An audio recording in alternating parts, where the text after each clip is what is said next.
Empezar. Buen día.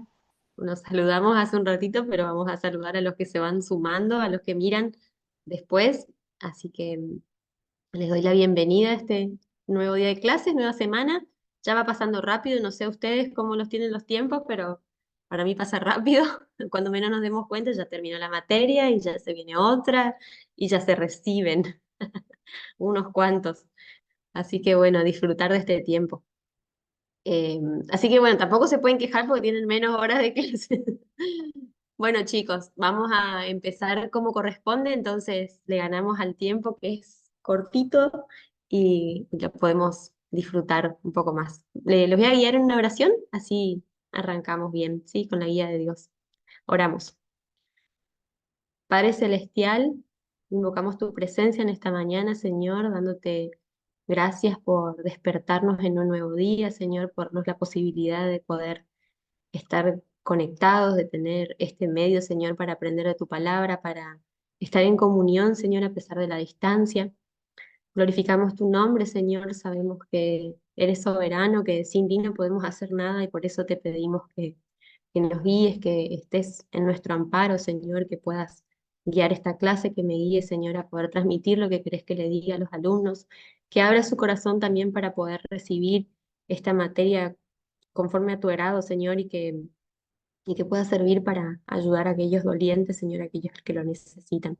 Te agradecemos por todo, encomendamos toda esta clase y nuestras palabras, nuestras conversaciones, nuestro día a ti, Señor Jesús.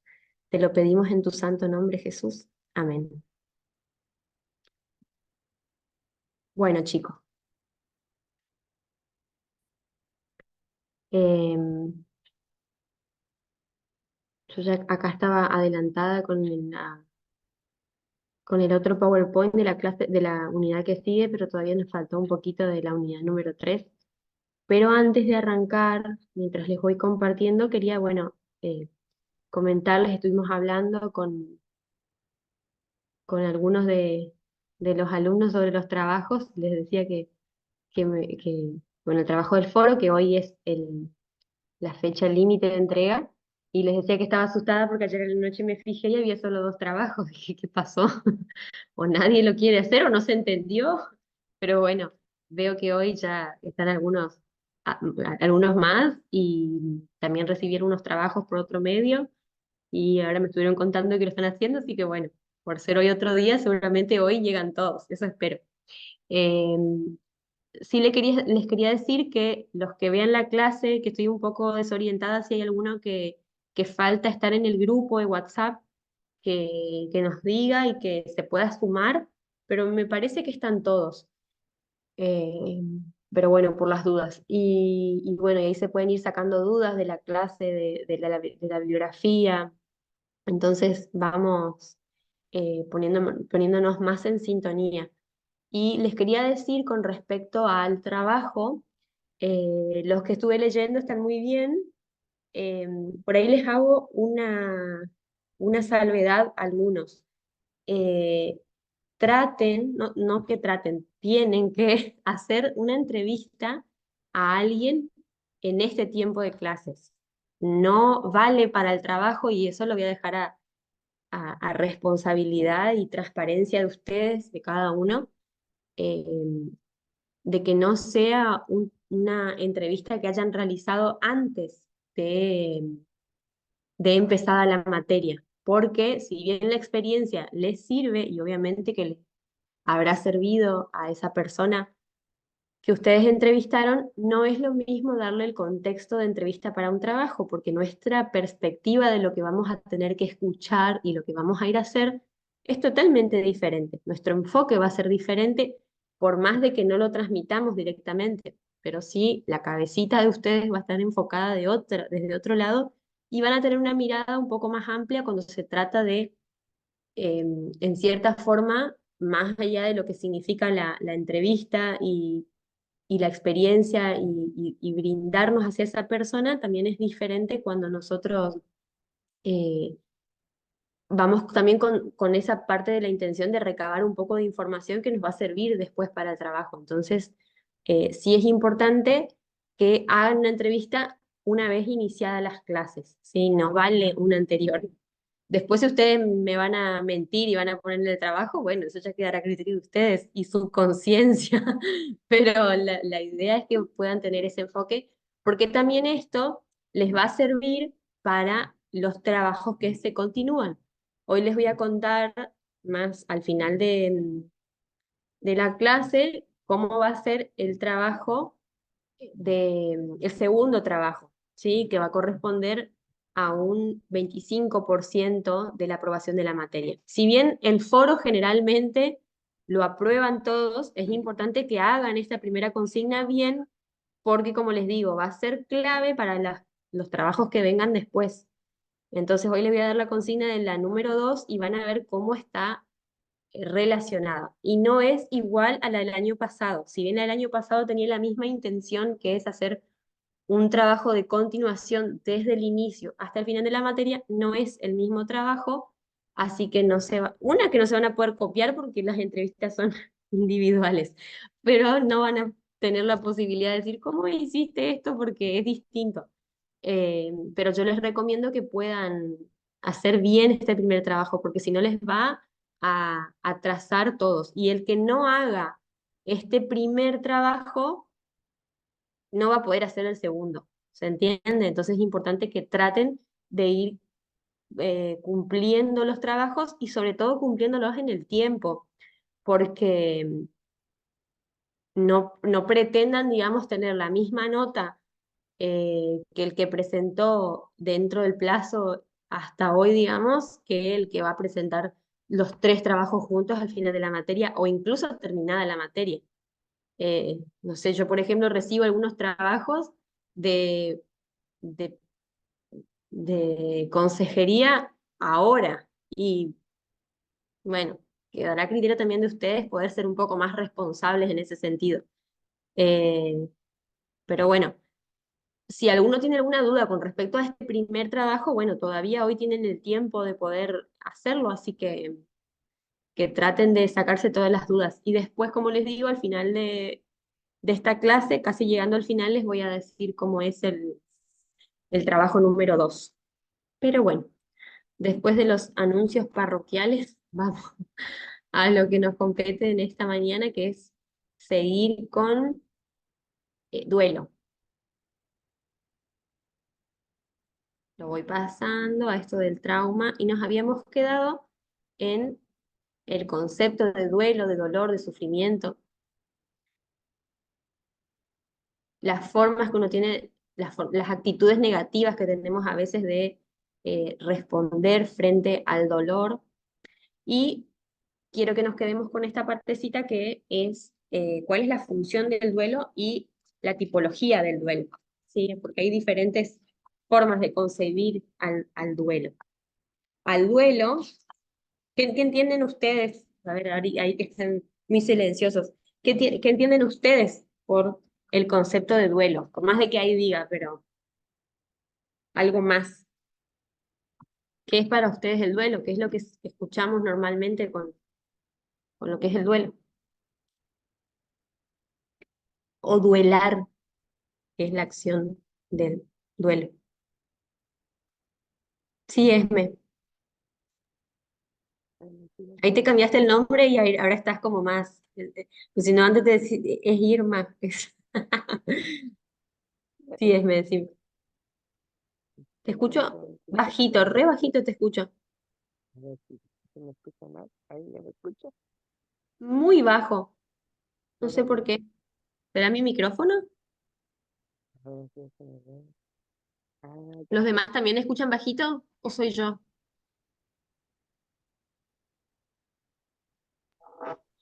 Sí, se escucha re bajito. Ah, bueno. Entonces Esme, no sé, debe ser algo con tu micrófono. a ver, ¿me escuchan mejor? Ahí sí, perfecto. Ah, es que tenía conectados los audífonos. Mm, Bueno, yo entiendo como duelo el periodo de sanación, primero de dolencia y sanación de alguna circunstancia que causa un, pues, ese dolor, ¿no? Ya sea físico, emocional o espiritual. y, y dependiendo de la situación que se viva, es el periodo del duelo. Hay algunos que pues su duelo puede ser corto porque se trabaja y hay quienes pues no saben ni siquiera que pasan por ese periodo de duelo, Claro. ese periodo de donde podrían sanar y se llevan toda una vida con ese dolor interno en el corazón principalmente por esa circunstancia, ya dígase pérdida física, ¿Mm? eh, física, pues de un ser amado Sí, sí, o sí. un divorcio o incluso físico y personal, ¿no? De a veces quienes reciben la noticia de que tienen una enfermedad terminal o una enfermedad degenerativa, pasan por ese periodo de duelo, pero si no es trabajado, pues muchas veces el dolor los lleva a otra circunstancia porque no tuvieron su periodo de dolerse y de sanarse. Bueno, eso es lo que puedo opinar. Per- Perfecto, re bien, re claro. ¿Alguno más quiere acotar algo a lo que dijo Esme sobre lo que entiende por duelo? Sí, Nati. Sí, yo también entiendo que es un proceso donde la persona se toma un tiempo, consciente o inconscientemente, para sanar, para trabajar esas emociones que están en su interior, sacarlas para afuera o guardarlas hacia adentro. Muchas personas las guardan, pero es un proceso de sanación para, para cualquier momento difícil que pasó, ¿no? Por ejemplo, en muchos casos es el fallecimiento de alguien querido, entonces, bueno, es un proceso de sanación. A mí es eso. Perfecto. Gracias, Nati. ¿Alguno más?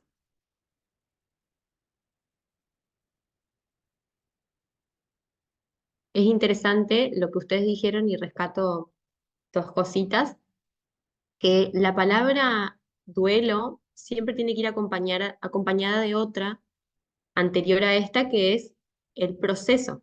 No hablamos de duelo solamente, sino que es proceso de duelo. Eh, Entendiendo esto, vamos a saber que la persona justamente atraviesa un momento de su vida. Al hablar de proceso, entendemos que es algo que tiene un inicio y que en el mejor de los casos, si se cumple esta función que tiene el duelo, que es de restituir, de sanar a la persona, tiene un final. Ahora, cuando este proceso se da de manera insana, es donde llegamos a los duelos patológicos, esos que generalmente no logran tener un fin o se extienden más del tiempo adecuado. Pero siempre hay que entender el duelo como un proceso. Y el duelo, otra cosita que rescato de lo que dijeron, es que siempre es ante una pérdida. Siempre el proceso de duelo va a ser porque hay una pérdida de algo.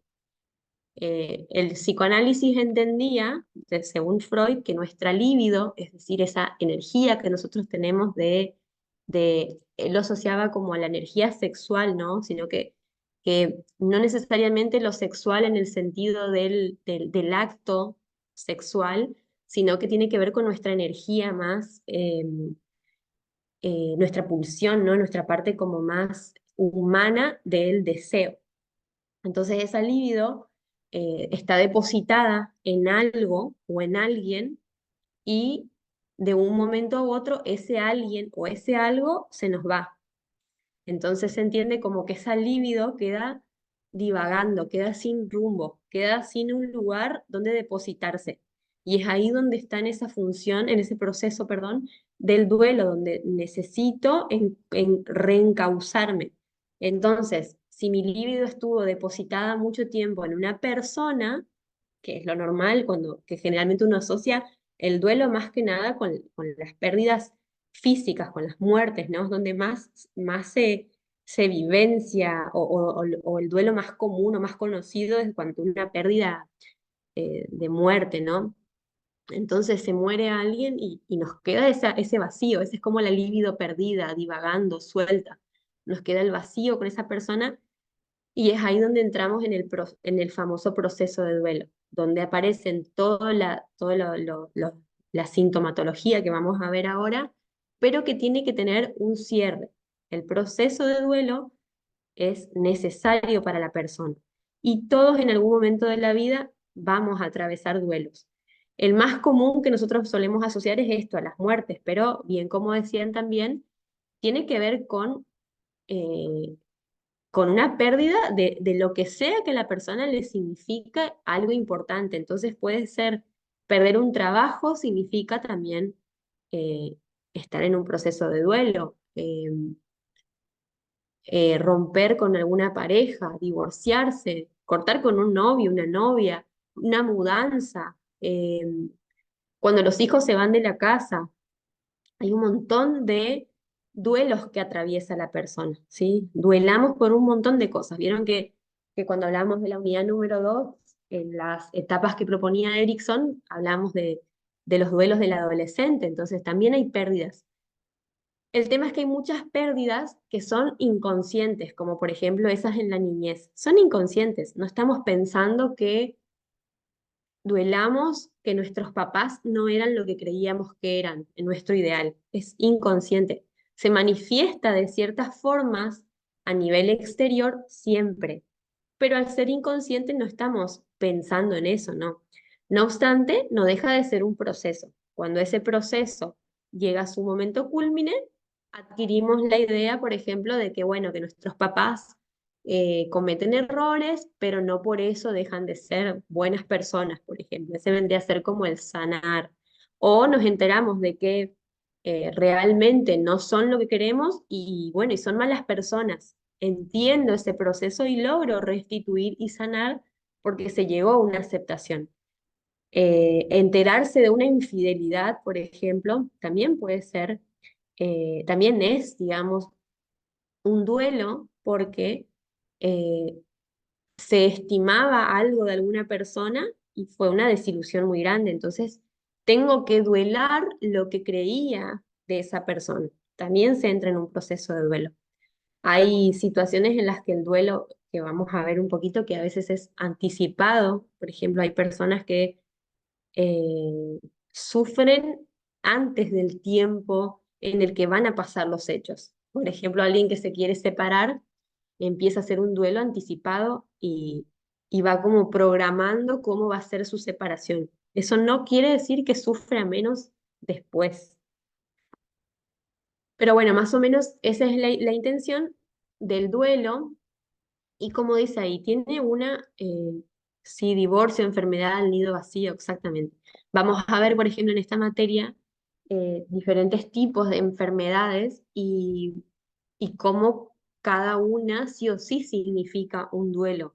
La salud, duelar la salud que se tenía, es muy importante porque implica obviamente que vamos a estar en otra condición de la que nosotros esperábamos estar o de la que estábamos. Entonces, siempre una enfermedad también implica un proceso de duelo. Por eso esta palabra es importantísima en esta materia, porque justamente el nombre de la materia lo dice, ¿no?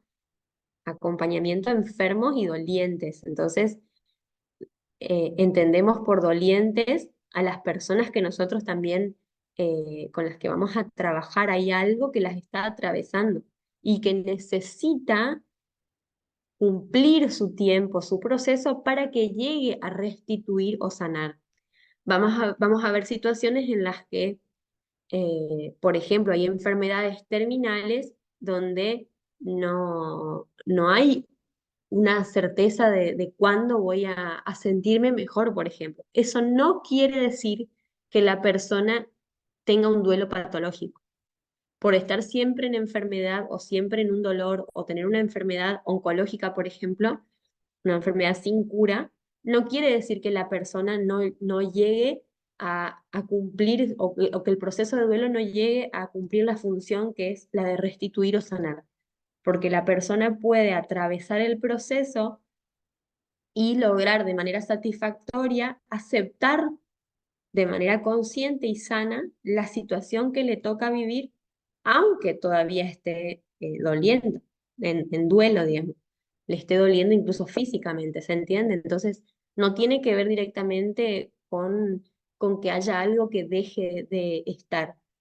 Eh, por ejemplo, bueno, enterarse de que alguien falleció, obviamente que no va a volver la persona, ¿no? Entonces el duelo no significa que, que todo va a estar bien siempre, pero sí que la persona puede sentirse bien, a pesar de que no está todo bien, ¿se entiende? Esa es la función del sanar, que la persona luego del duelo pueda aceptar y volver a sentirse bien o incluso mejor, porque vamos a ver que el duelo, justamente en el capítulo, la unidad que viene, vamos a hablar un poco de la crisis. Obviamente que el duelo está justamente porque aparece una crisis y la crisis siempre nos va a marcar un antes y un después. O sea, después de atravesar un duelo, nosotros no vamos a hacer los mismos de antes. Y eso está bien, uno no puede quedarse estancado a creer que tiene que ser de tal o cual manera. Pero bueno, los duelos tienen diferentes tipos.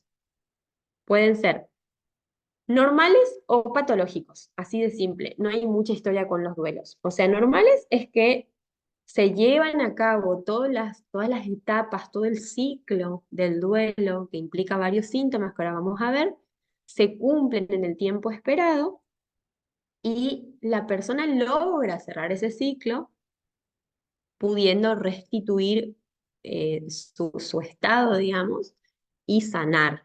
¿Sí? Ese vendría a ser como el normal y el esperable. Sobre todo son duelos en los que se puede manifestar lo que está pasando. Ahí ustedes mencionaron cuando hablamos de qué era el duelo, de que hay personas que se guardan, digamos, esas emociones. Y bueno, eso suele llevar a un duelo patológico, o por lo menos va a lograr que la persona no sane en el tiempo en el que podría haber sanado si pudo haber expresado eso que le pasaba. Entonces, siempre vamos a estar un paso adelante si podemos tener un lugar de contención donde nos dejen hablar de lo que nos pasa. Hay que hablar hasta que ya no haya nada que decir de eso. Eso no quiere decir que no se lo pueda distraer a la persona de que haga otra cosa. Eso es muy sano y es necesario. Sin embargo, va a haber un tiempo en el que lo va a necesitar sacar. Y muchas veces necesita de un andamiaje, de alguien que esté como compañero, como acompañante, para poder aliviar un poco ese proceso y hacer que sea un poquito más rápido y que se dé de una manera sana. Y bueno, los patológicos o los anormales, digamos, tienen que ver con los tiempos, ¿no? Ahora voy a volver un poquito ahí, que, que pueden ser, ay, que va a tener que ver un poquito con la intensidad y la duración, ¿no es cierto? Entonces, eh, la intensidad tiene que ver justamente con que la persona eh, como que tiene dos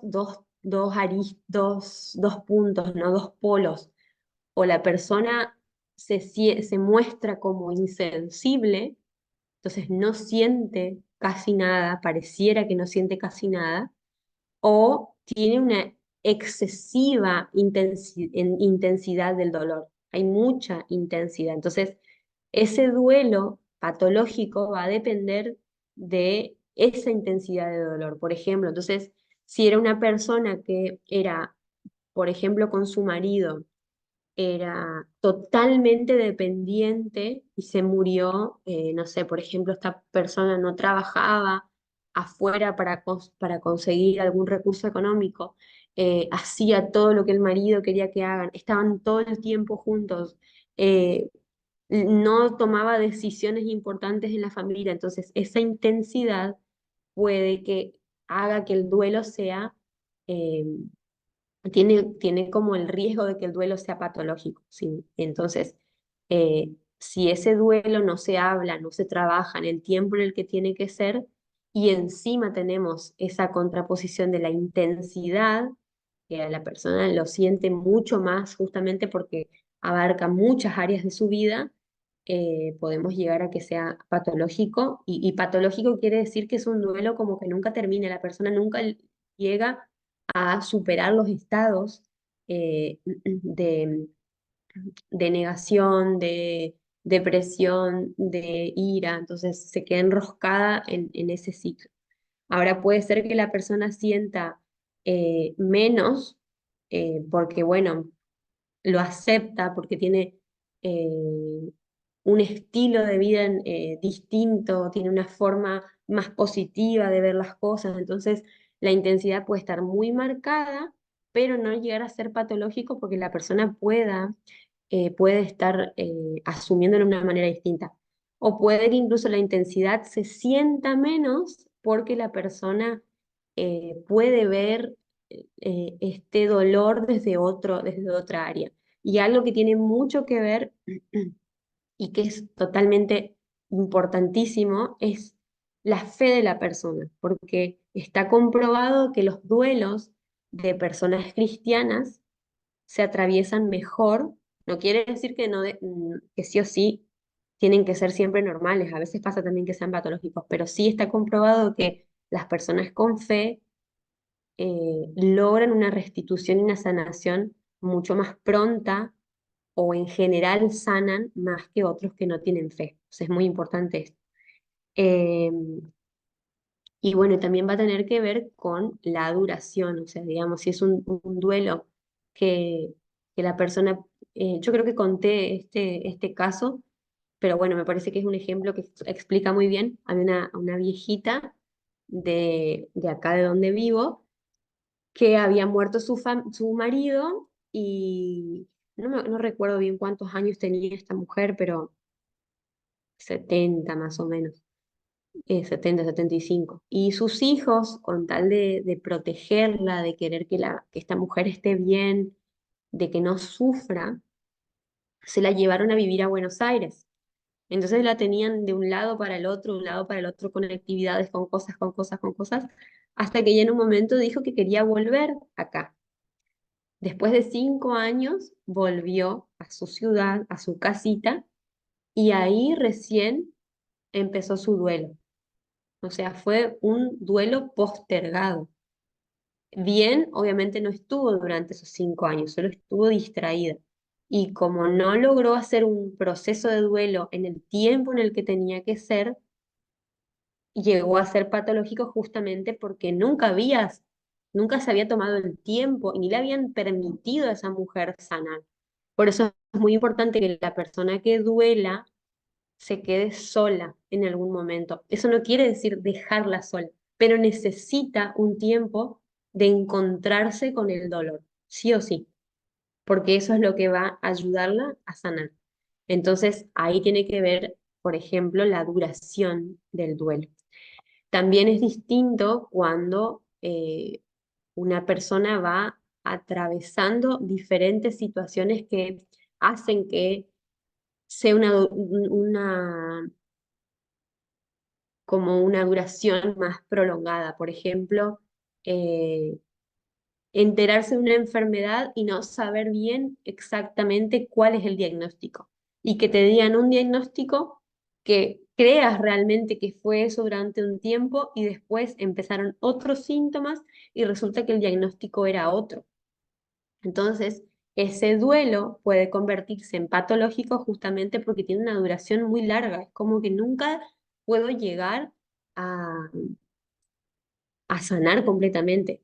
Y ahora hay algo muy, muy interesante que me parece por lo menos mencionarlo, que, que la verdad es que a mí en lo personal me genera una sensación fea, digamos, de siquiera imaginármelo, que hay duelos y que son los únicos duelos que se consideran como los no resueltos nunca, que tienen que ver con las personas perdidas, en las que nunca se puede encontrar el qué pasó, sobre todo, no sé, cuando se trata de niños. Eh, bueno, creo que todos conocemos, no sé si de cerca, pero sí todos conocemos por las noticias, por los medios, digamos, de casos específicos de tal persona se perdió y nunca más la encontraron. Y que bueno, a veces se trata de la trata, por ejemplo, eh, que es lamentable cómo existe, parece que es un mundo que no existiera, pero es totalmente paralelo a nosotros y, y es terrible la cantidad de trata que hay y hay un montón de gente perdida y que nunca, bueno, nosotros teníamos de cerca, ¿no? Alguien de la iglesia que nunca se encontró, ¿no? El hijo de una pareja.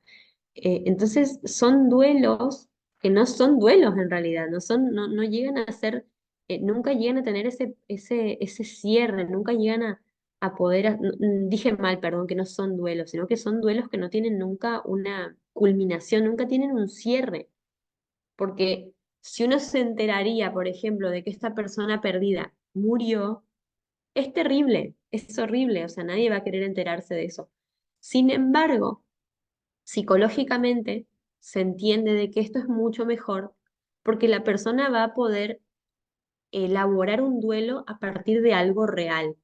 Cuando no se conoce, por ejemplo, el destino, el paradero de alguien, nunca se puede elaborar realmente un duelo porque no hay algo concreto. Nosotros necesitamos hacer duelos, nuestro cerebro, nuestra mente, nuestro inconsciente necesita hacer duelos de cosas concretas. Pasó esto, necesito aceptar esto. ¿Quién puede aceptar que alguien está perdido y que no sabe si va a volver o no va a volver nunca? Es tremendo. Entonces ahí se conoce, digamos, como los duelos que no, que no tienen un final, digamos, o una función restitutiva y de sanación. Pero bueno, acá hay otra de las características que es que los duelos pueden ser anticipados o anticipatorios y al momento de la pérdida. Entonces, hay personas que van duelando previo a lo que van a vivir, por ejemplo, eh, como les contaba anteriormente, en una relación de pareja, hay uno de los dos que tiene la decisión casi tomada de la separación y va analizando cómo se va a sentir después de terminada esa relación, sea de noviazgo o divorcio. Entonces son duelos anticipatorios o anticipados que en algunos casos sirve a la persona porque una vez que termina esa relación es como que lo que vive ya se lo imaginó y a veces son como, sirvió como para que no sufra tanto después de la pérdida.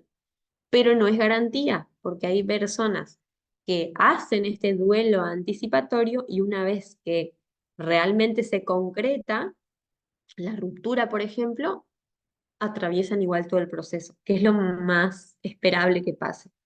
Entonces, entraría como dentro de la categoría de duelos eh, patológicos. Y los que son más esperables, digamos, es al momento de la pérdida. Yo tengo un ejemplo, por ejemplo, que no digo que llegó a ser patológico, pero sí que a mí me hizo sufrir y tenía que tratar de ser consciente de eso como para no caer en esto. A mí me pasó que yo sabía que me iba a tener que mudar una vez que me casaba. Entonces, un año antes, cuando estábamos planeando todo el casamiento y demás, es como que había sentimientos encontrados entre todo lo que significaba como la alegría de casarme y todos los preparativos y todo lo que significaba vivir juntos y demás, pero estaba esta otra parte que no me dejaba totalmente tranquila, que era, me voy a tener que ir. Entonces fue como un duelo anticipado, pero en el que yo tenía que tratar de ser consciente de que no me impida disfrutar de lo que estaba viviendo por pensar en cómo iba a ser después, si igual después iba a tener que atravesar el irme y lo que significaba el dejar mi lugar. Entonces, yo traigo este ejemplo porque lo entiendo perfectamente, digamos. Entonces, hay veces en las que podemos ser conscientes y no caer en esto de que sea un duelo patológico. Pero a veces es como una línea muy fina, ¿no? Entonces, bueno, lo más sano es que uno pueda hacer el duelo al momento de la pérdida. Y entendemos que esa pérdida puede implicar un montón de cosas, no solo pérdida de muerte, ¿no? Y en este sentido tenemos dos tipos de duelo, que uno es el duelo racional y el otro es el duelo emocional. En el duelo racional, digamos, es el que es más sencillo o un poco más fácil de procesar. Porque es, digamos, por ejemplo, este libro, por ejemplo, del que tomo esto, que es el de tanatología, justamente habla puntualmente de la muerte. Entonces, esta autora habla acá de, de cómo es el duelo racional y emocional específicamente en la muerte, ¿no? Entonces, ella menciona, digamos, dice que todos sabemos que la muerte es algo que sí o sí nos va a pasar a todos. Racionalmente decimos, Señor, hágase tu voluntad. Es como que en la forma del pensarlo la tenemos re clara, como que entendemos la cosa. Entonces esos duelos son un poco más fáciles de procesar cuando yo lo hago consciente y cuando lo racionalizo, ¿no? No racionalizar como mecanismo de defensa, sino como el hecho de pensarlo. Pero por más de que sabemos que es algo natural y que a todos nos va a pasar, es como que vivimos sin creer que nos va a pasar a nosotros. Yo pienso que tiene que ver un poco con nuestro sentido inconsciente de eternidad, ¿no? Entonces como que es algo que no lo concebimos como que de un momento a otro nos podemos morir. Lo sabemos a nivel consciente, pero un poco más atrás no lo queremos saber. Entonces ahí donde aparece el duelo emocional, que justamente al estar cargado de lo que sentimos es más difícil de manejar, porque eso simplemente viene. Eh, dice el ejemplo, ¿no? De esta mujer, dice que en un momento se le había preguntado a un grupo de personas cómo le gustaría morir. Y yo creo que si nos preguntan a nosotros, vamos a pensar más o menos lo mismo. Que dice la mayoría, decía en una cama, dormidos y sin enterarse. Yo creo que eso es como que el ideal, ¿no? Que yo ni me entere de que voy a desaparecer de este mundo. Ahora, cuando uno tiene una enfermedad y es consciente o tiene que ser consciente de que esta enfermedad te puede llevar a la muerte, hay un duelo que es difícil de procesar, que es ese emocional. Entonces, si se le decía a las personas de que iban a morir de un cáncer de páncreas con dolores fuertes y que cada día verían a sus seres amados desgastarse y sufrir por su dolor, inmediatamente respondieron que no, que así nadie quería morir, o sea, nadie quiere sufrir. Entonces, eh, nosotros, lo que dice esta mujer, es que no tenemos tanto miedo a la muerte, sino a sufrir el dolor. Tenemos más miedo a sufrir dolor que a la muerte en sí misma. Hay mucha gente que tiene miedo a la muerte, pero repreguntando y repreguntando, ¿cuál es el miedo real? ¿Quedarte solo? Sentir dolores físicos, eh, que te quedes con ese vacío de quién se murió. Entonces ahí es donde se atraviesa ese duelo emocional que es difícil de poner en palabras o es difícil de razonarlo. Lo podemos razonar, pero el duelo emocional tiene que cumplir esta función de que, de que nos haga doler y que no queremos, ¿no? Ahora sí que esta autora, por ejemplo, dice que el miedo exagerado a morir es un no vivir, justamente porque estamos como duelando, haciendo este duelo anticipatorio en vida y no estamos permitiéndonos vivir. O sea, ¿quién no sufre por algo que se imagina o quién no sufre en algún momento por algo que se imaginó que iba a pasar y nunca pasó? Entonces, se dice que nosotros, y fíjense esto, a mí este dato me deja como pensando, ¿no? que solo el 10% de las personas en el mundo logran estar conscientes y en el momento de vivir la situación, aquí y ahora. El resto de las personas estamos o nos cuesta concentrarnos en el momento presente. Y estamos pensando, si estamos en la clase, estamos pensando que después de terminar la clase vamos a tener que ir a hacer tal cosa. Y mientras estamos haciendo esa tal cosa, vamos a tener que hacer otra después. Si estamos jugando con nuestros hijos, es porque, bueno, un ratito, porque después tengo que hacer tal cosa. Y si estoy haciendo tal cosa, bueno, ¿por qué no hice lo anterior? Nos cuesta estar en el momento presente, o sea, nos cuesta estar viviendo al 100% la vida. Y dicen algunos que ni el pasado ni el futuro existen, porque no lo puedo tocar, no lo puedo ver, no existe. Lo único que tengo es el presente. Por eso dice que es un regalo. Entonces, el hoy es un regalo, es un presente. Es interesante ponernos a pensar en esto de cuándo nosotros pudimos resolver algo por preocuparnos. Jamás.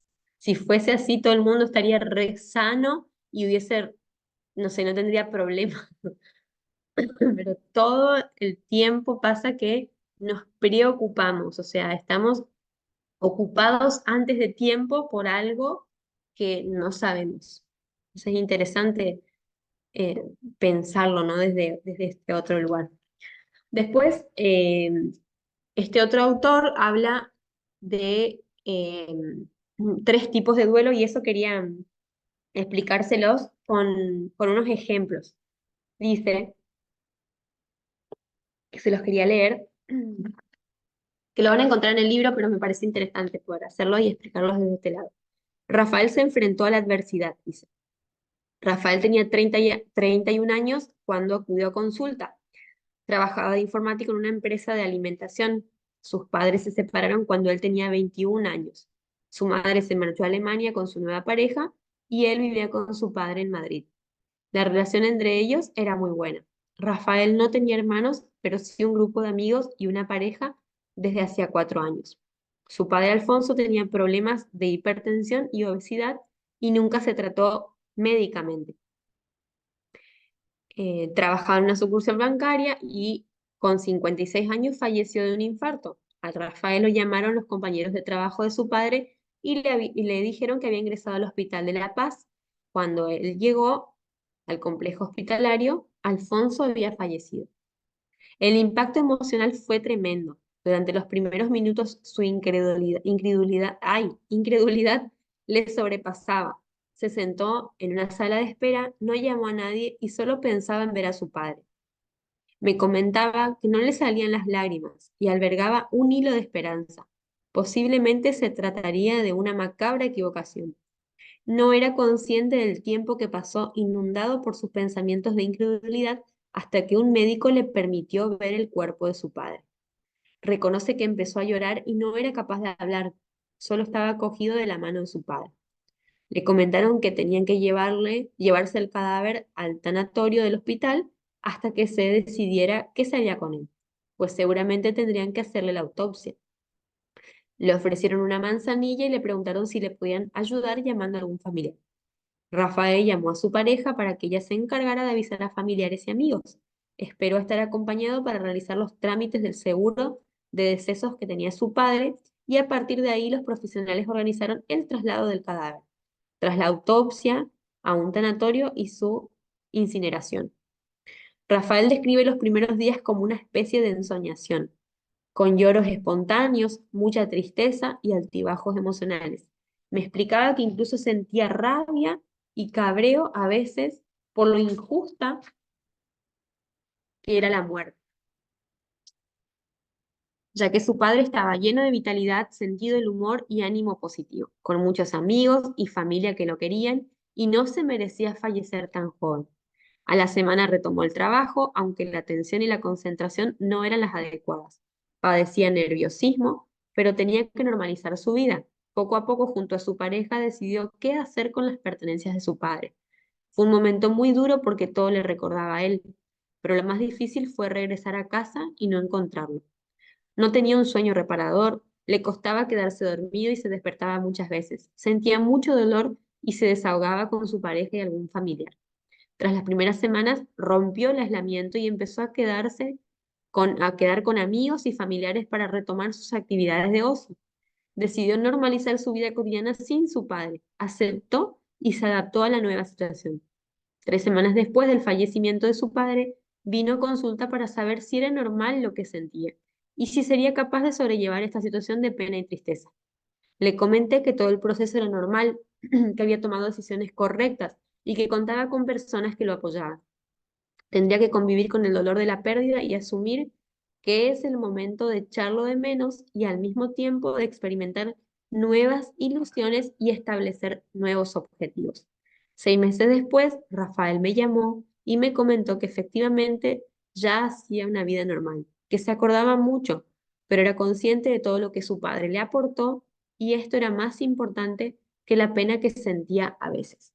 Por eso quería explicarles con un ejemplo cómo es este proceso normal y justamente en este ejemplo me gusta porque tiene todas las etapas del duelo, ¿no? Que ahora vamos a ver un poquito, pero se entiende, ¿no? Que vendría a ser como el ideal del poder sanar.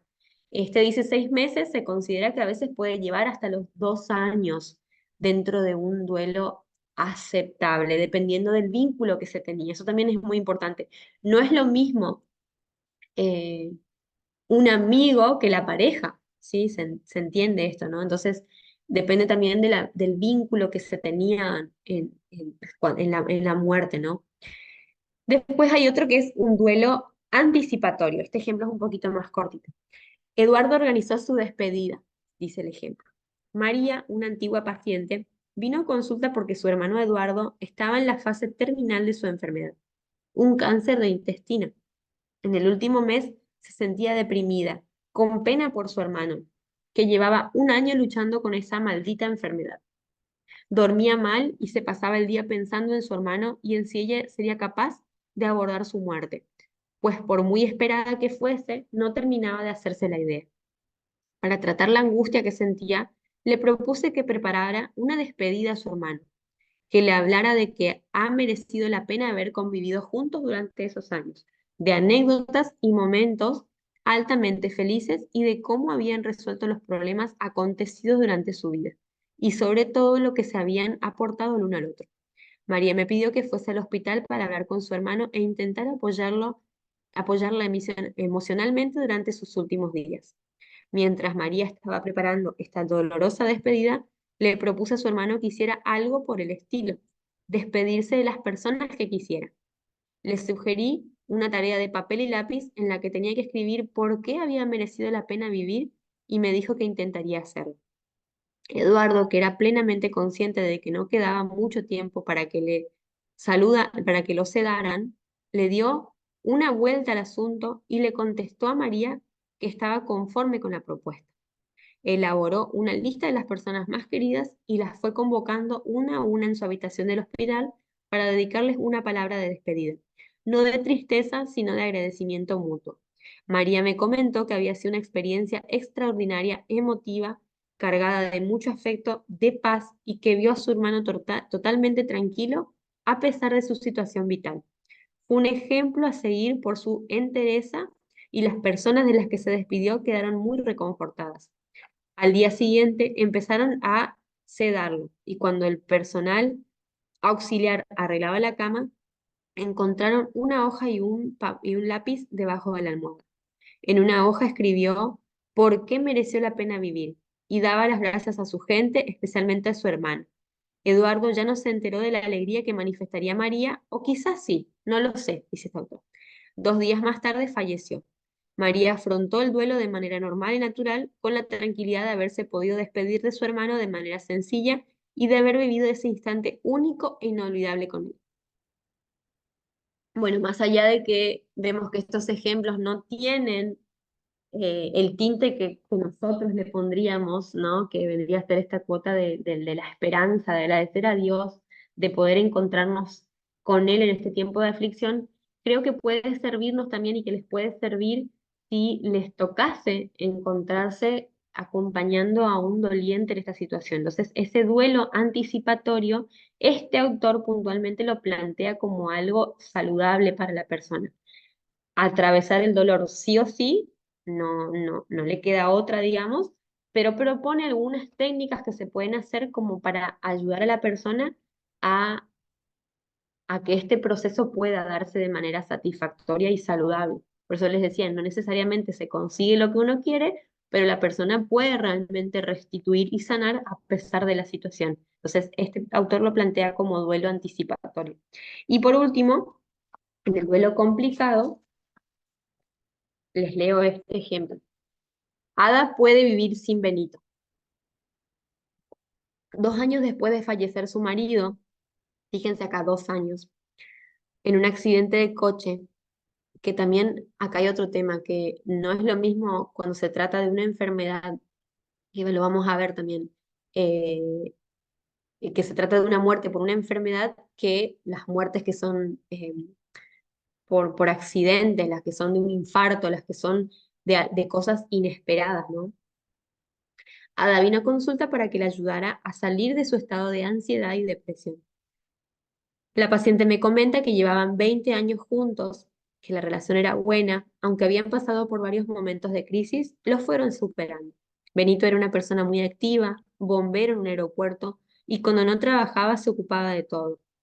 Ada es funcionaria administrativa en un ministerio y reconoce que nunca ha tenido iniciativas ni tanto empuje como su marido. Benito se ocupaba de las tareas de la casa, llevaba los temas económicos, los seguros, el coche. Organizaba el fin de semana con los amigos. Ada dependía totalmente de él, pues era muy cómodo y se dejaba llevar. No hacía nada sin él. Eso les comentaba un poco hoy, ¿no? Cuando falleció sintió que la vida había terminado para ella. Desde ese momento había sido un calvario a pesar de que su familia la apoyaba. Había tenido varias bajas laborales por ansiedad y depresión. Siguió tratamientos psicológicos y farmacológicos que no terminan de funcionar porque los abandona al poco tiempo. Dejó de relacionarse con los amigos de su marido.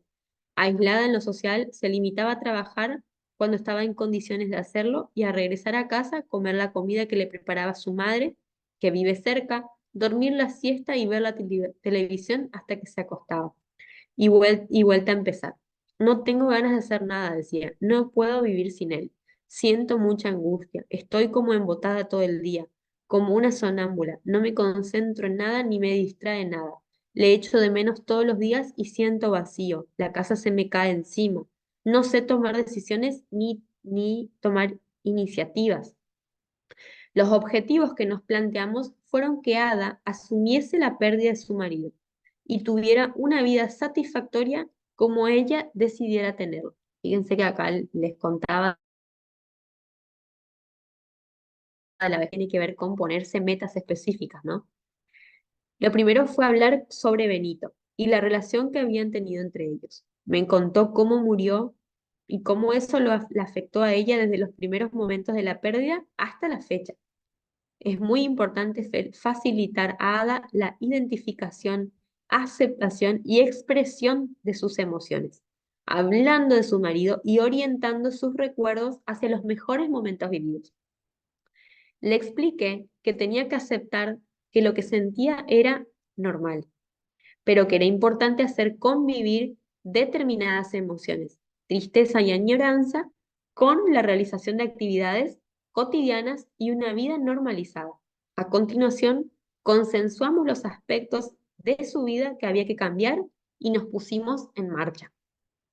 Diseñamos objetivos en todas las áreas: trabajo, tener mayor continuidad y mejorar el rendimiento; familia, disfrutar de la familia; disminuir progresivamente el apoyo recibido para aumentar la autonomía personal y la independencia emocional; amistades, contactar semanalmente con sus antiguos amigos; salud, hacer los chequeos médicos pendientes y fortalecer hábitos saludables; y ocio, realizar actividades gratificantes.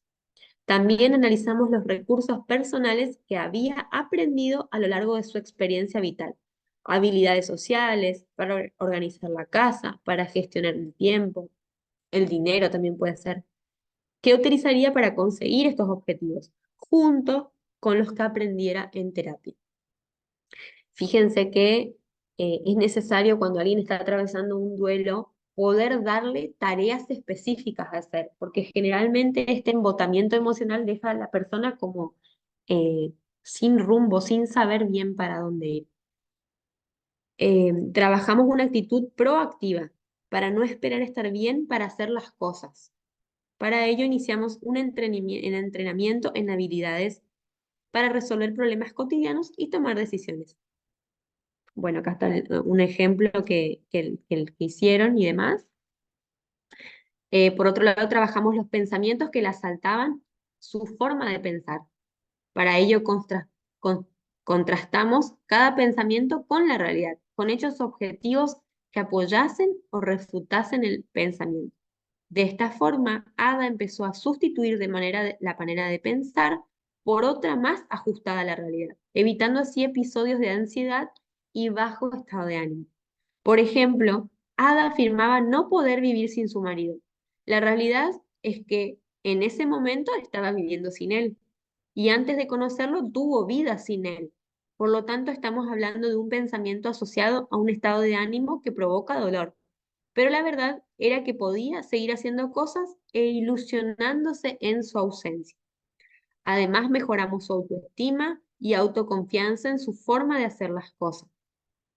Aprendió a manejar la respuesta de ansiedad mediante técnicas de respiración, diafragmática y abdominal. Y por último, trabajamos la planificación de actividades gratificantes, además de retomar la relación con sus amigos y mediante actividades de ocio conocer a nueva gente. Tras ubicar el recuerdo de su marido en el lugar que le corresponde emocionalmente y autorizarse a realizar los cambios propuestos en la intervención psicológica, Ada mejoró su rendimiento laboral y la relación con su familia. A los 8 meses de tratamiento psicológico, vivía ya de una manera autónoma y con satisfacción. Disculpen que fue medio largo, pero incluso lo acorté un poco. Pero quería leerles estos ejemplos porque creo que muchas veces pueden llegar a una comprensión mejor eh, más allá de la teoría. Y creo que ustedes también capaz pueden asociar a diferentes situaciones de su vida o de conocidos, por ejemplo, eh, entendiendo por ahí con estos ejemplos. Es muy importante el acompañamiento, ¿no? ¿Qué función cumple la familia y qué función pueden cumplir ustedes desde ese rol? No psicológico, pero sí con algunas herramientas. Ahora, piensen en estos ejemplos si tendrían el toque de fe, si tendrían a Cristo en su corazón, si ustedes pudieran dar a estas personas el aporte de Cristo, ¿cuán diferente sería y qué tan rápido quizás en comparación a lo que les llevó podían conseguir su objetivo de restituirse y sanar? Mucho más. Entonces tenemos una ventaja, corremos con una ventaja tan grande nosotros que la verdad es que es imposible que nos quedemos nosotros con esto. Dentro de el ciclo del duelo encontramos etapas que son totalmente esperables. Ahora, es interesante saber em, que dentro del ciclo, digamos, nosotros no necesariamente atravesamos por estas etapas de manera lineal. No es que sí o sí primero hay negación, después enojo, después negociación, después depresión y aceptación, sí o sí en ese orden. Lo ideal es que la aceptación sea justamente el momento cúlmine del proceso de duelo y podemos decir, bueno, el proceso llegó a su fin porque la persona logró la aceptación. Pero sí lo que pasa, lo normal, es que este tipo de emociones, este tipo de situaciones que vive la persona, se van a dar de manera salteada. Puede que la persona haya logrado la aceptación y de golpe empieza a sentir enojo, por ejemplo, o empieza de nuevo con sentimientos de depresión porque se acuerda nuevamente de lo que pasó, porque eh, hay algo que la hizo acordar. Entonces muchas personas en este tiempo se frustran y empiezan a creer que están sintiéndose mal de nuevo y que no logran sanar. Es interesante saber que dentro del proceso de duelo, estas etapas pueden ir y venir, ir y venir. La persona puede negar la situación, como vimos en el primer caso del ejemplo que vimos de este hombre que falleció su papá, de que estaba fuera pensando en que habrá sido una equivocación. Entonces, esa sensación durante un proceso de duelo normal puede aparecer en otro momento, ¿sí? Pueden haber pasado 6 meses y la persona seguir creyendo o tener por momentos la idea de que todo fue una mentira. Y no necesariamente es un duelo patológico, está dentro del proceso normal. Ahora, tiene que venir acompañada de otra idea, otro sentimiento dentro de la etapa que es la aceptación, aunque haya dolor, ¿sí? Entonces, esas etapas van a ir fluctuando y es normal que la persona pueda tener cierta etapa cuando incluso pareciera que ya estaba sanando. Pero lo interesante es saber que la intensidad con la que lo va a sentir es mucho menor que cuando recién empezó su proceso. Porque si no, sí, si pasado, perdón, pasado mucho tiempo vuelve a tener estas emociones, eh, sí se podría estar hablando de un duelo patológico, como que una rueda que nunca termina, un ciclo que nunca se cierra. Pero es muy interesante poder entender que la persona puede estar atravesando momentos en los que se siente re bien y parece que sanó, pero después vuelve de nuevo. Entonces no es que está todo mal lo que logró o que vino todo para atrás. Hay que ser consciente y hacer consciente a la persona de eso. No, o sea, estás dentro de un proceso de duelo y el proceso implica que todavía hay áreas, hay momentos que tenés que atravesar, hay situaciones y áreas que todavía no sanás y que va a llegar el momento en que la aceptación esté acompañada del sentirse bien, pero no siempre se da de manera lineal. Por eso no hay que pensar que se trata directamente de algo patológico, ¿se entiende?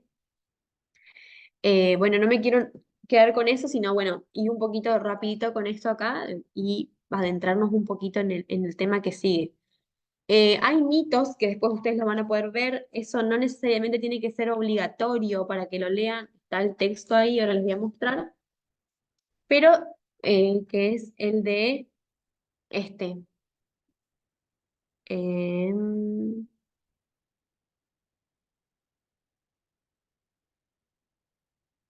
El mensaje de las lágrimas es este.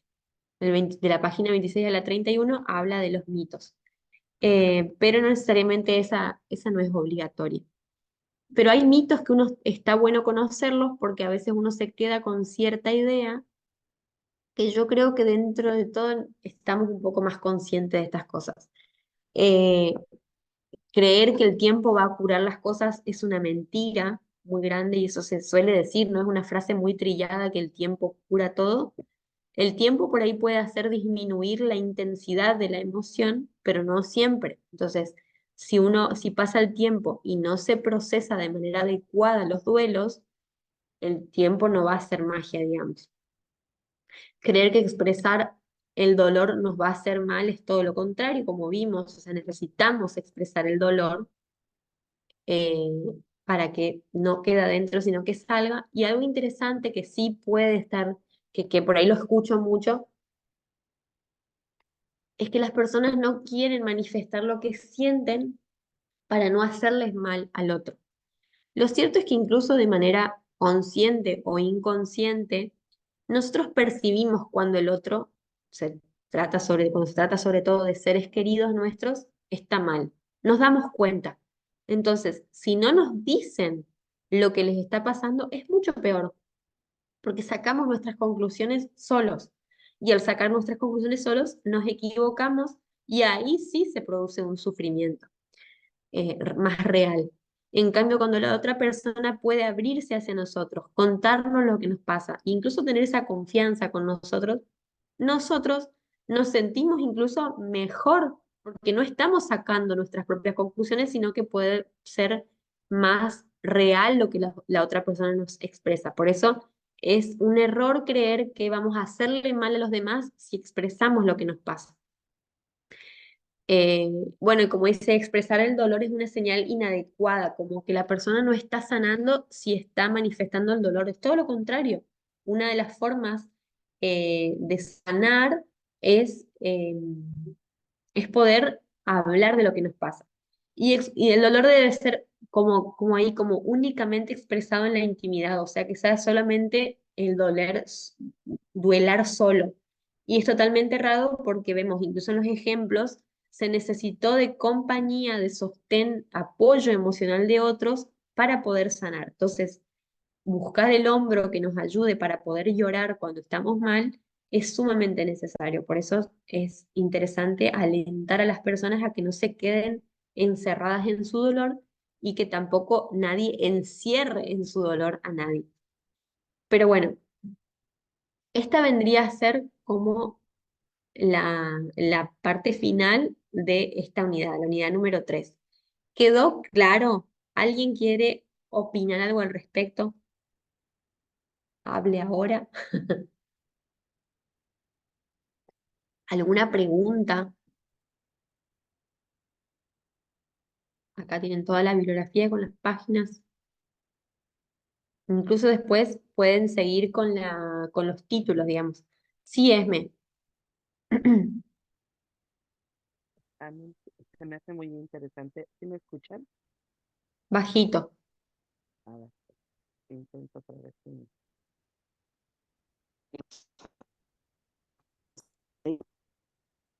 Ahora sí, muy fuerte. No, mentira. Ok. No, bien, ahora. Este, a mí se me hace muy interesante esta clase porque, bueno, yo a lo largo de mi vida he identificado eh, que incluso los duelos, dependiendo la situación que viven, se manejan de diferente forma y la persona a veces los logra eh, visualizar o entender y hay quienes se cierran totalmente a poderlos vivir. Yo analizaba que no es igual el duelo de una persona que se le murió un hijo a lo mejor por una enfermedad, como la que vive el duelo de un hijo que se suicidó y y que no sabe, ¿no? El motivo o que se siente ya culpable o que tuvo que ver en la toma de la decisión del hijo. Y esa etapa de duelo se prolonga por demás, Sí, porque yo lo he visto en ambos casos y una persona que sabe que pues el hijo tenía una enfermedad terminal y que iba pues a terminar muriendo, como que llega una aceptación pronta y el duelo empieza a trabajar, ¿no? En su sanación. Pero una persona que ya perdió su hijo por una situación de suicidio está todavía con esta incógnita, con esas preguntas, con ese por qué y también con esa carga de culpabilidad, ¿no? A lo mejor en la última plática, en la última charla que tuvo con el hijo. Y sucede lo mismo, yo lo he visualizado con un divorcio, ¿no? En cuanto, bueno, pues ya sabía que iba a terminar mal y que iba a haber un divorcio y que quizá hay una esperanza, ¿no? De volver a rehacer la vida. A alguien que queda viuda en un tiempo de juventud, ¿no? No una viudez de ya de ancianos, de muchos años de matrimonio, sino que queda viuda siendo jovencita por una, ya sea accidente del esposo, muerte por enfermedad. Y ahorita yo, la persona con la que tuve que hacer mi trabajo, está pasando una situación así y que ya lleva, me parece que 2 años de mm, viuda y no, es impactante la carga de enojo que ella trae y la trae pareja, o sea, es con Dios, es con su madre, es con la vida, es con la familia del esposo y de verse una mujer joven, porque es joven, se ve, creo que contemporánea a mí, ¿no? Por tanta amargura, por tanta frustración que ella viene cargando. Y obviamente que no ha sanado esa parte de pues, la pérdida eh, Sí, que causó su esposo al morir. Entonces, yo veo, ¿no? Que el duelo, dependiendo la circunstancia y dependiendo de la disponibilidad de la persona en trabajarlo, es como o sanan o se quedan ahí, ¿no?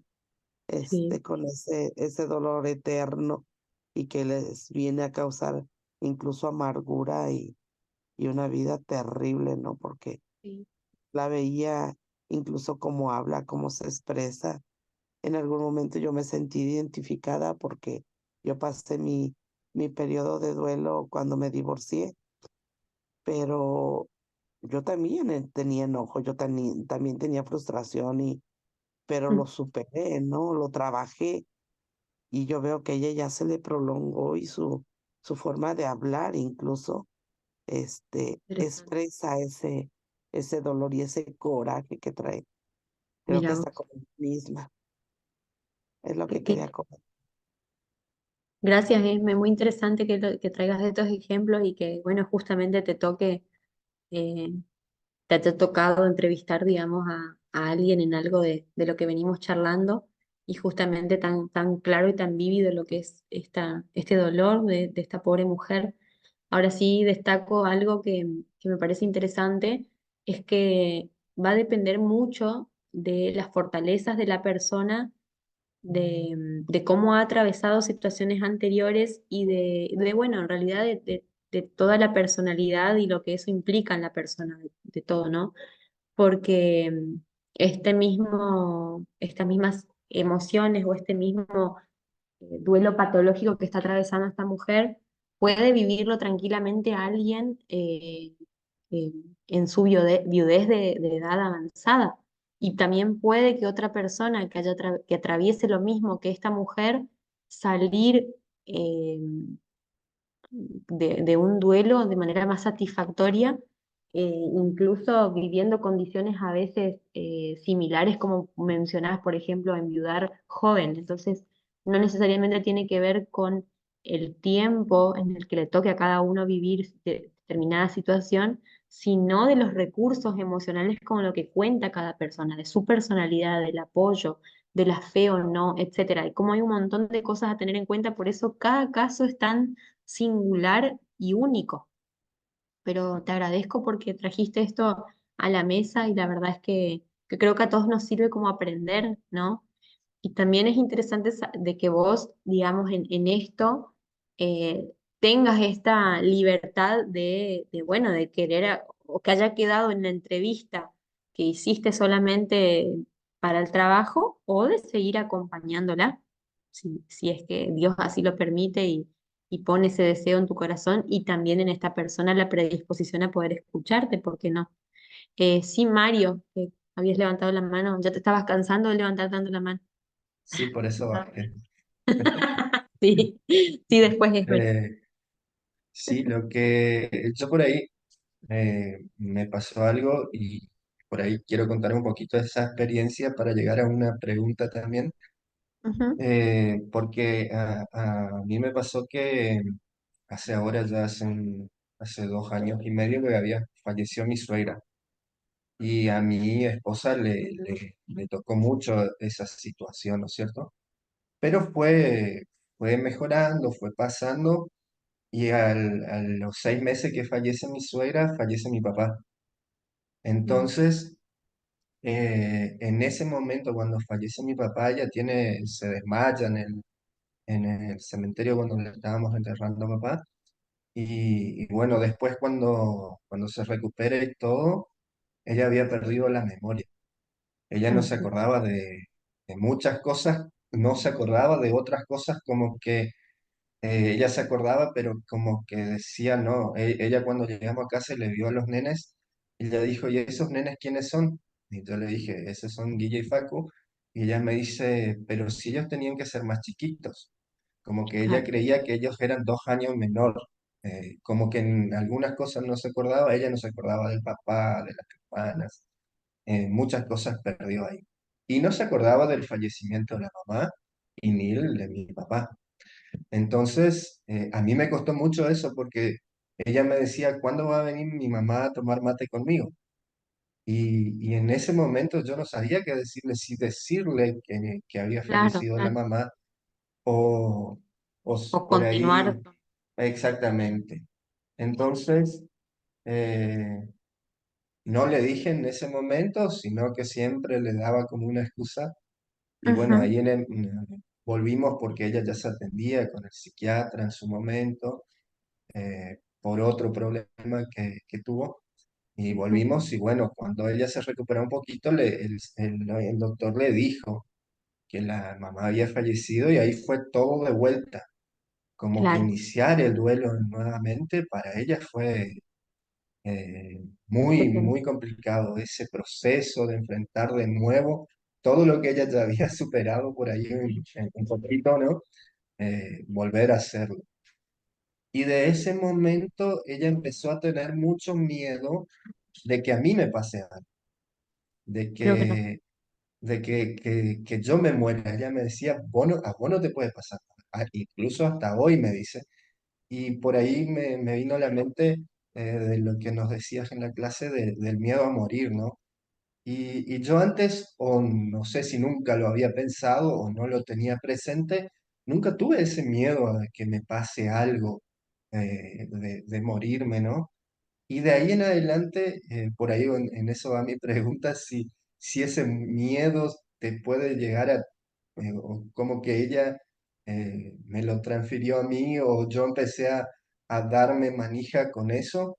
La cuestión es que yo empecé a tener miedo a que me pase algo a mí, no por mí, sino por lo que le puede pasar a ella, sabiendo que tenemos los dos nenes chicos. Yo siempre Sí, digo, ¿qué pasaría si a mí me pasa algo y ella se queda sola con los dos nenes y a ella le pasa la misma situación que le pasó con la muerte de la mamá y de mi papá, y yo no estoy ahí para acompañarla y teniendo a los dos chiquitos? Entonces por ahí me empezó a surgir ese miedo y por ahí, en eso va por ahí mi pregunta de que si eso es algo que quizás yo lo tenía y lo saqué ahí o es algo que se puede transferir, por así decirlo, de uno a otro. entiendo. Entiendo. Eh, Primero, gracias por compartir. La verdad es que es muy, muy, muy interesante y valoro mucho también de que puedas traer esto acá. Em, no fue nada sencillo lo que ustedes atravesaron. Por ahí toco algo que vos dijiste, eso que a ella le tocó como vivir después, o como que vos mencionaste, volver a vivir todo de vuelta, lo que ya parece que estaba un poco superado. Posiblemente no haya estado superado, por eso justamente el duelo recién arrancó esa segunda vez, entre comillas. Pero bueno, ahí justamente se ve todo esto de, de los mecanismos de defensa, ¿no? Cómo funcionan ante el dolor, digamos, cómo evitamos sufrir, y justamente apareció esto. Por ahí pienso un poquito en lo que vos contás, obviamente que con cuidado porque yo no conozco al 100% un montón de cosas y tampoco voy a andar sacando conclusiones así a la ligera de cosas tan importantes, ¿no? Sí considero que no es una cuestión de transferir el miedo, ni tampoco que vos hayas tenido algún problema antes que haya despertado ahora esto. Considero que la situación que te tocó vivir te está haciendo a vos mismo despertar esos miedos por la situación. Justamente como vos mencionabas, no el miedo a la muerte en sí misma, sino al sufrimiento, a todo lo que te deja, ¿no? Ahora, algo interesante que pienso con esto es que, y lo digo con mucho respeto porque también lo pienso en mí, nosotros, lo cierto es que no somos tan imprescindibles como creemos que somos. Y muchas veces pasan situaciones y creo yo, Dios permite situaciones, a veces sí, a veces no, que nos hacen sacar recursos emocionales que nosotros incluso no sabíamos que teníamos. Vieron que hay como una frase que uno dice como que se dice, pero en la Biblia no dice en ningún lado, de que Dios sabe hasta qué punto eh, podemos soportar el dolor y por eso permite o no permite. No lo dice en ningún lado, o sea, yo creo que nadie en la vida va a estar al 100% preparado para afrontar tal o cual cosa. Sin embargo, pasa a veces de que luego de una situación de dolor se redescubren fortalezas. O sea, fíjate, esta preocupación, este miedo, justamente lo que decíamos, nos preocupamos, nos estamos ocupando demasiado de algo que no existe. Y justamente sí, me parece que tiene que ver con la situación que hizo despertar en vos esto. No que haya, ni que te lo transfirió, ni que vos hayas tenido algo antes, sino la situación misma te está llevando a esto. Ahora es interesante para pensarlo juntos, ¿no? Resolverlo juntos y tratar de saber de que así como se superan un montón de cosas, si llegase a pasar, y se va a superar también. Incluso se crean recursos en tus hijos y en ella que uno no sabía. El tema es intentar, en la medida de lo posible, porque no hay una receta mágica, de que la situación que nos toca vivir nos traiga fortalezas y no más debilidades. Ahora, ¿cómo se hace? No sé cómo se hace, pero sí es cierto que creo que tienen la capacidad de hacerlo porque vos mismo contás ejemplos donde hubo superación, o sea, no fue un estancamiento en la vida de ustedes. Así pareció en su momento como que todo se vino para atrás y me imagino que qué terrible y qué difícil habrá sido, sobre todo también para ella vivir eso, para vos acompañar. No obstante, veo que hubo fortaleza, o sea, hubo más fortaleza que quedarse estancado. Entonces, de eso también se sale. Pero respondiendo a tu pregunta, no veo que haya sido ni algo transferible, ni que te lo transfirió, ni nada de que vos hayas tenido, sino justamente la situación a veces nos lleva a despertar miedos, miedos justamente porque hay vulnerabilidad en el entorno, ¿no? Entonces, así como se superó la otra, lo van a poder superar, confío en Dios en eso. No sé si respondí Incluso, tu pregunta, ¿no? sí, incluso yo siempre pienso, a mí se me hizo difícil el duelo de mi papá. El duelo de mi papá, porque yo no, incluso no lo pude enterrar a mi papá. Yo la llevé porque a ella le faltó el aire y todo, tuvimos que salir del cementerio y no estuve ahí. Y Claro. el día después fue dedicarme a ella, ¿no es cierto? A buscar los médicos, a llevarla, a traerla, a hacerle estudios. Como que dejé de lado lo de mi papá, por así decirlo, Un para, proceso. exactamente para dedicarme a cuidarla a ella, para, ameritaba, ¿no es cierto? Porque era una situación difícil, pero como que yo el duelo de mi papá lo hice, lo fui haciendo después y fue una mezcla de cosas Sí, porque yo no quería demostrar dolor frente a ella y frente a los chicos y tenía que ser yo el fuerte en ese momento y a veces yo, lo digo como experiencia mía, yo me encerraba a veces en el baño y a me llorar. ponía a llorar por lo de mi papá, por lo de ella, porque venía Guille de la escuela y la maestra en la escuela me decía que él lloraba en la escuela porque decía, mi mamá no se acuerda de mí Ay, mi y, corazón. y era todo, o sea, Ay, qué que él te terrible. diga, cuando nosotros hacíamos la oración a la noche, que él te diga, papi, ¿por qué mami no se acuerda de mí? Mi A mí me corazón. partía al Sí, medio, ¿viste?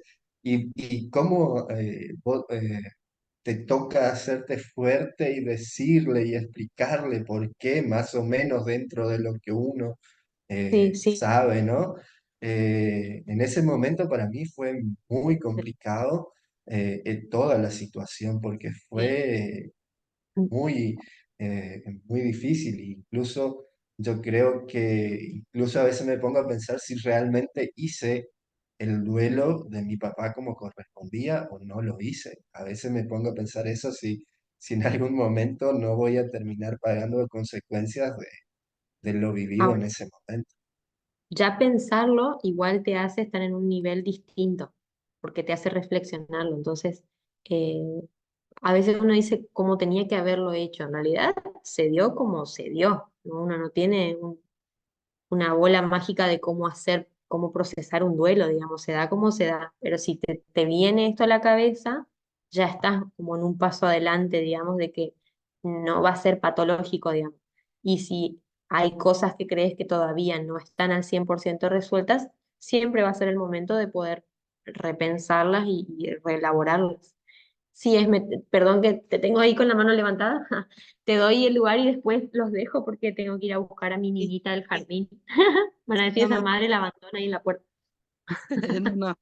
Pues, dos cosas que yo quería comentar, que sí, el visitar a esta mujer para mí es un reto, ¿no? Es una persona que yo ya conocía y que por el tiempo de la enfermedad dejé de visitar. Entonces, para mí es un compromiso muy personal seguir teniendo Bien, ese vínculo, porque incluso pues no la acompañé durante su duelo, bueno, su pérdida y todo eso. Y algo que yo ahora escuchaba en cuanto a lo que Mario comentaba, que pues muchos vivimos situaciones donde queremos o quisiéramos tener una respuesta mágica, ¿no? A las circunstancias que vivimos, ¿no? Y creo que a veces esto que nos comentaba de que a veces empezamos a vivir duelos anticipados es porque queremos darle solución a esas acciones que no sabemos cómo van a presentarse, ¿no?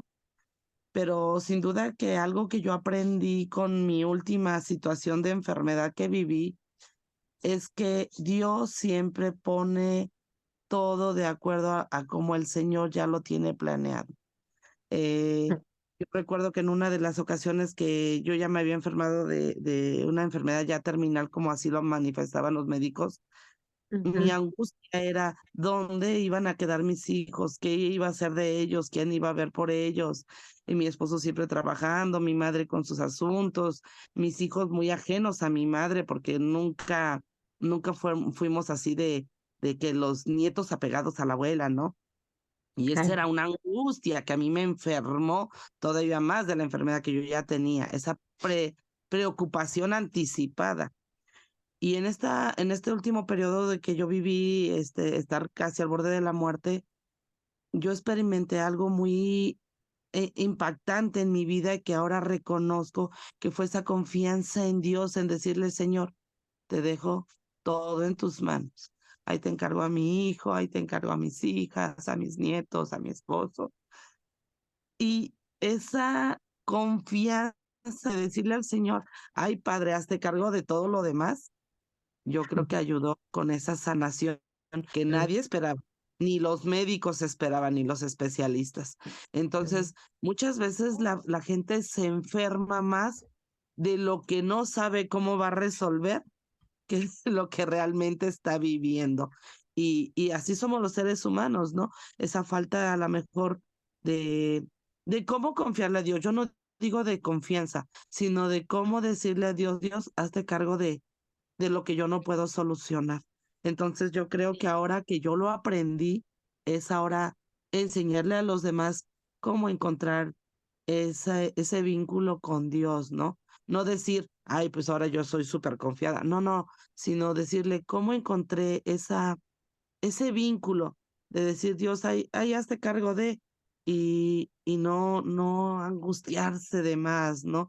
De verdad que yo me sorprendo a mí misma porque yo antes hablar de la muerte era algo no tocar, no hablar de la muerte.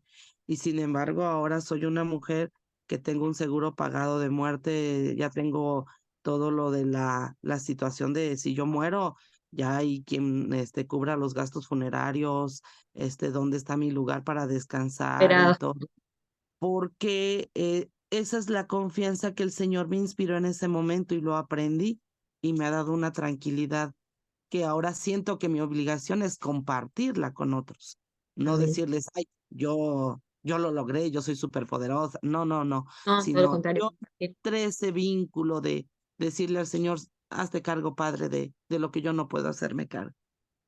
Es lo Bien, que quería. gracias. Gracias, Esme, por compartirlo y qué bueno que así sea y creo que nos podés enseñar a todos nosotros. Así que bienvenida, bienvenida sea que ese aporte tan lindo. Bueno, vamos a dejar por acá, nos quedamos poquitos, poquitos pero buenos. Así que bueno, que tengan una linda tarde y nos vemos de nuevo el jueves, ahí nos reencontramos.